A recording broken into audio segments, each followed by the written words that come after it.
Hello students, our next chapter is force, work and energy. To move anything, we either pull or push it. When we play cricket, we push the ball with the bat. During cycling, we push the pedals of the cycle to move it. To open a door, we either push it or pull it. A push or a pull on an object is called force. Like a horse pulling a tonga, the horse applying his force. A boy pulling water from a well, the boy is applying force. And a boy pushing a wheelchair, he is also applying force to push the wheelchair.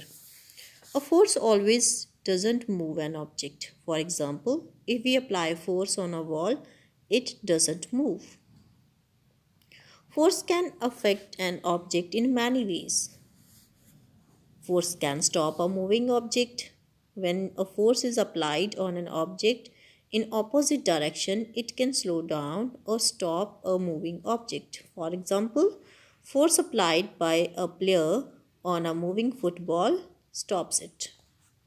And when you apply a force on a stationary object, it moves it in the direction of force. For example, a player moves a football by kicking it. And a moving car changes direction when a force is applied on its steering wheel so as to turn it. If we apply our force towards left, the car will move towards the left, and if we turn it towards right, it will turn toward the right. It will depend upon the direction of force in which we applied. Force can also change the shape of an object. For example, when you press a balloon full of air, it changes its shape. And when you make chapati, the force of your hands changes the shape of the dough. So, force can change the shape of an object, force can change the direction of a moving object, force can move a stationary object, and force can stop a moving object. There are many types of force. When you bring a magnet near iron nails, the magnet attracts the iron nails because magnet has a force that attracts the iron nails. The force applied by a magnet on an object is known as the magnetic force, and it is also known as the magnetism. When you comb your dry hair and bring the comb near tiny bits of the paper gets attracted toward the comb.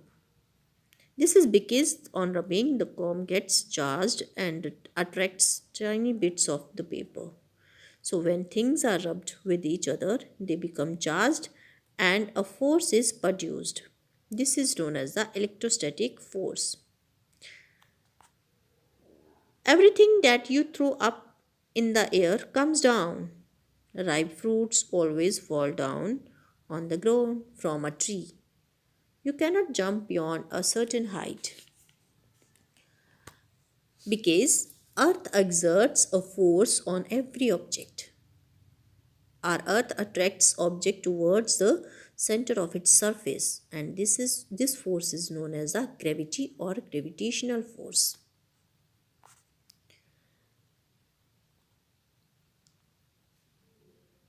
When you push down an object, for example a ball in a water, you will feel an upward push. This upward push resists the ball from going down. The upward force acting on an object in water is called buoyant force. Things float on the water due to the presence of this force. The huge ship doesn't sink but floats on water due to the presence of the buoyant force in the water. When you roll a ball over a floor, it gradually slows down and finally stops. In the same way, when you stop pedaling your cycle, it gradually slows down and stops because a force acts between the ball and the floor that slows down the ball. This force is known as the frictional force of friction. So, a force that slows down the movement of objects on a surface is known as the force of friction. It is also known as the force of resistance. Smooth surfaces offer less friction, whereas the rough surfaces offer more friction. There are some advantages and disadvantages of friction. Advantages like it helps us to walk. We can't walk easily on a very smooth surface or wet floor because there is very less friction and we may slip over the floor. Friction between road and tires of automobiles make their movement possible. Friction also helps to erase the pencil marks from the paper by using an eraser. And we are only able to write with that pen because of friction. There are some drawbacks of friction like it slows down or stops the motion of the vehicle. It produces heat and that can damage the machine. That's why we use oil in sewing machines and cycles. Friction also damages the tires of the vehicles and soles of our shoes.